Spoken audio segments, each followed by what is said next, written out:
On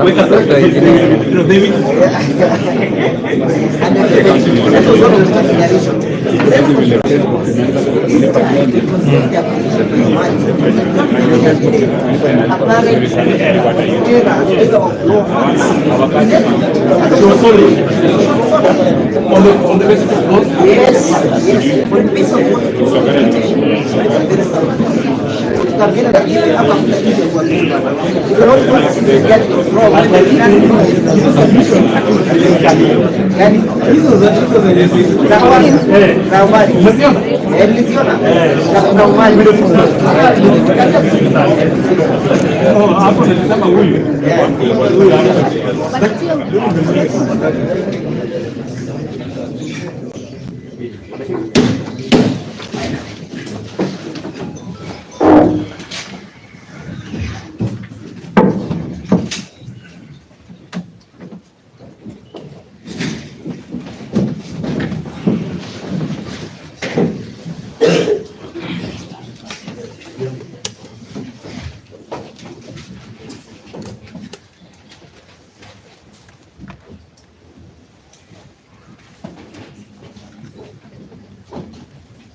Quorum is as before. That's correct.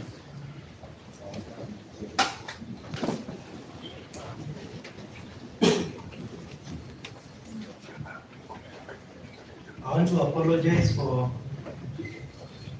just like Mr. Witty, I underestimated my face. I tried using one finger. Like Professor Wajakoya.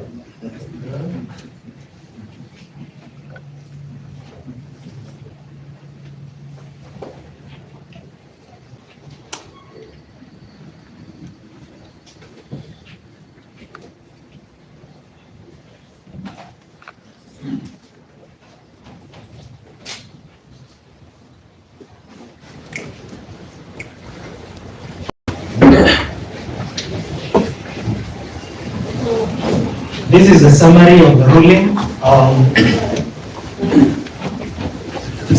Of course, we know the background of the matter. I will not set out the background.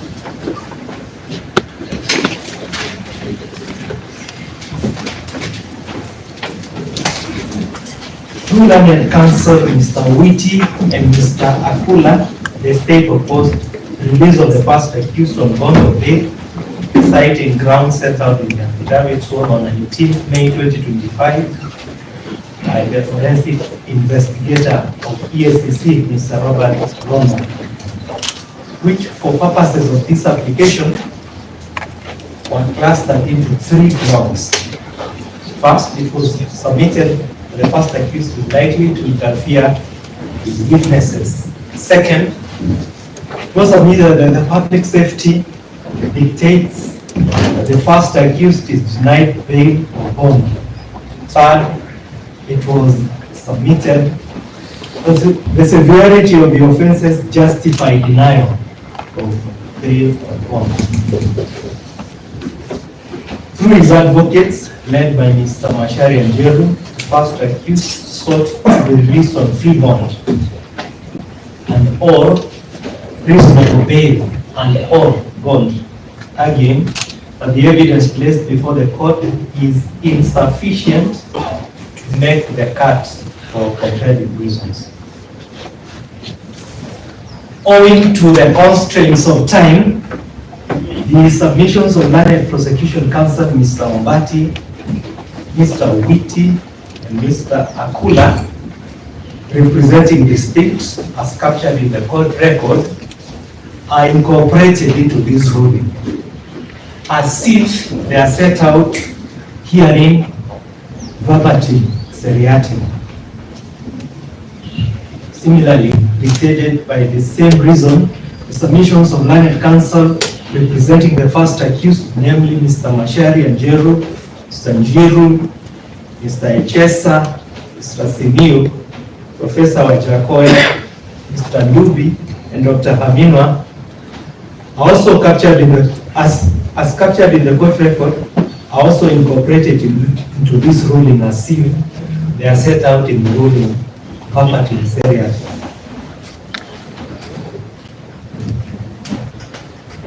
These scholars consider the grounds can be both in support and in opposition of bond and or bail in respect to the first accused.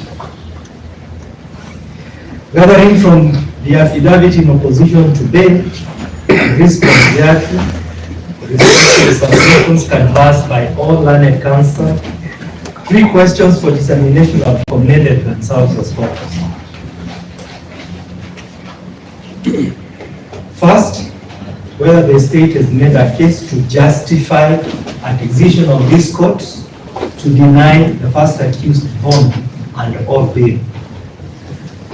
Second, whether the evidence which was gathered from the first accused's residence situated in the Milimani area within Kitale was unlawfully obtained.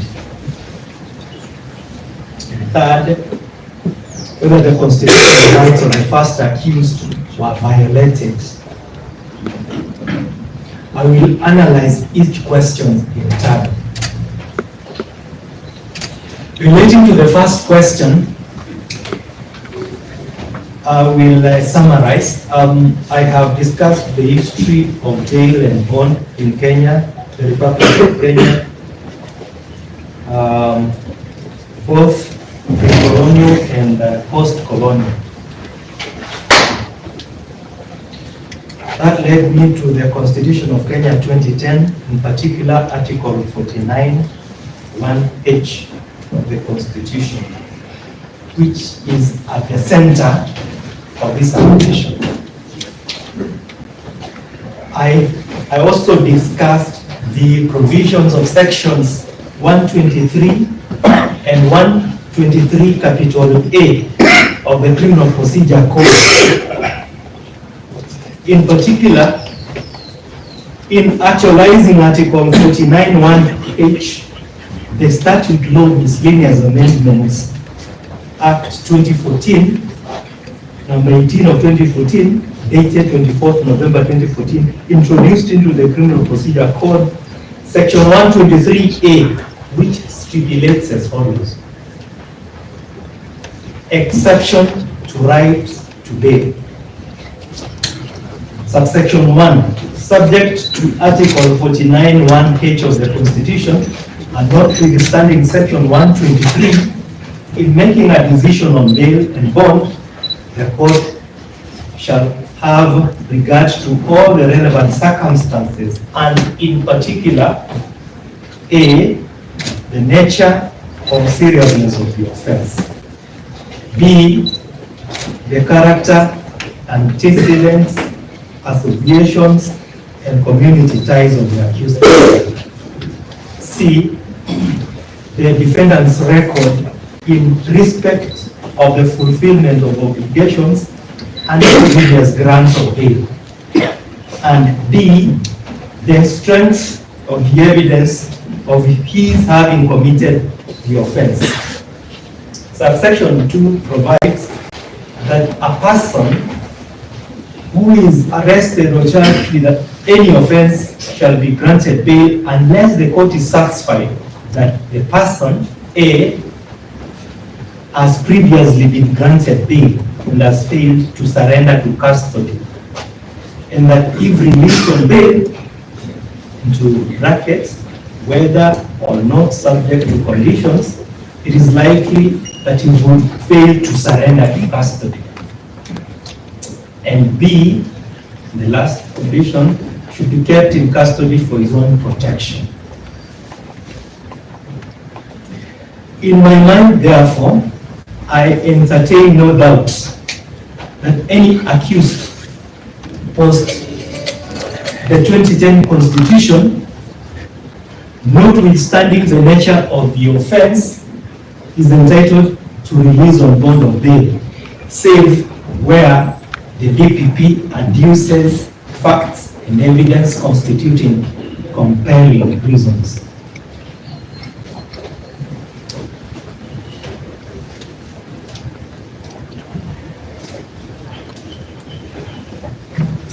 The prominent divergency from the repealed Constitution is that the Constitution of Kenya 2010 now enjoins the court to strike a balance between the rights of the accused and those of the victims.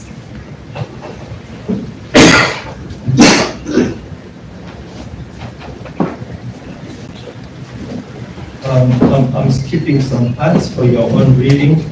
I have cited several decisions in line of that principle of a delicate balance between the competing rights. I've also considered the bail and bond policy guidelines of March 2015 and the construction assigned to how that policy has been construed by the superior courts, and in particular in Republic against Richard David Alden, reported in 2016 in the electronic version of the Kenya Law Reports.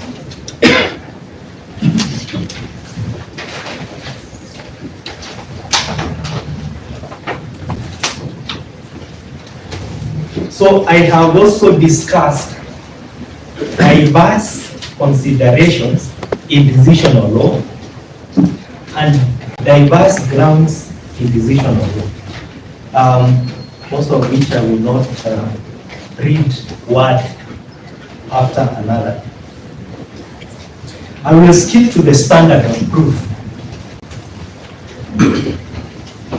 What then is the standard of proof?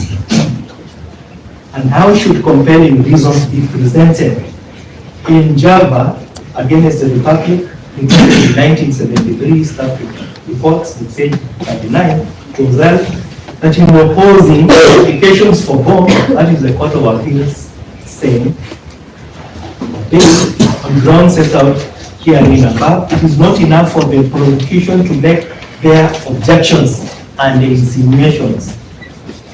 It was underlined that the said objections should demonstrate how release of the accused will be detrimental to justice by being supported by cogent reasons and facts. The decision to grant or refuse bail is only based on probabilities and not certainties.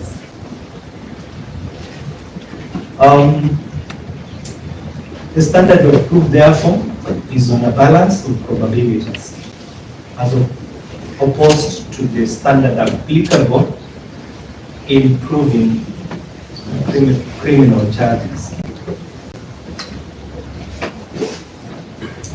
Having carefully considered each of the three grounds advanced in support of the objection to bail on bond in the context of the aforementioned discussed statutory considerations, grounds plus the decisional law considerations and grounds, on a balance of probability, in summary, although palpable fear was apparent, unfortunately the evidence presented failed to generate persuasion in my mind that it is more probable than not that the first accused is likely to interfere with witnesses. I further find the grounds of public safety and severity of the offenses and persuasive. In any event, gathering from the foregoing principles, the apprehension of the state of interference of witnesses and exhibits can be addressed using alternative means in view of the drastic step of denial of bond. Wherefore, this court reaches a conclusion that the state has failed to present compelling reasons to deny the first. Question B, whether the evidence which was gathered from the first accused's residence located in the Imani area within Kitale was unlawfully obtained. Concerning this question, intentionally so, this court refrains from determining it at this stage on account of the fact that the nature of the question commends itself for determination by the trial court. Question C, whether the constitutional rights of the first accused were violated. Concerning this question,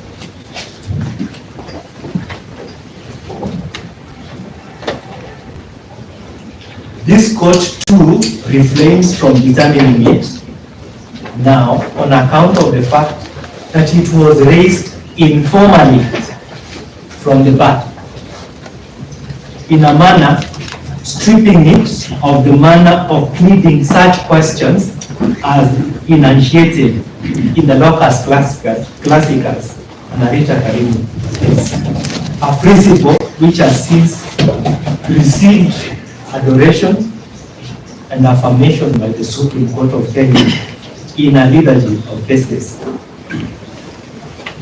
Further, this is a question capable of determination in another forum, separate disposition. Consequently, in regard to bond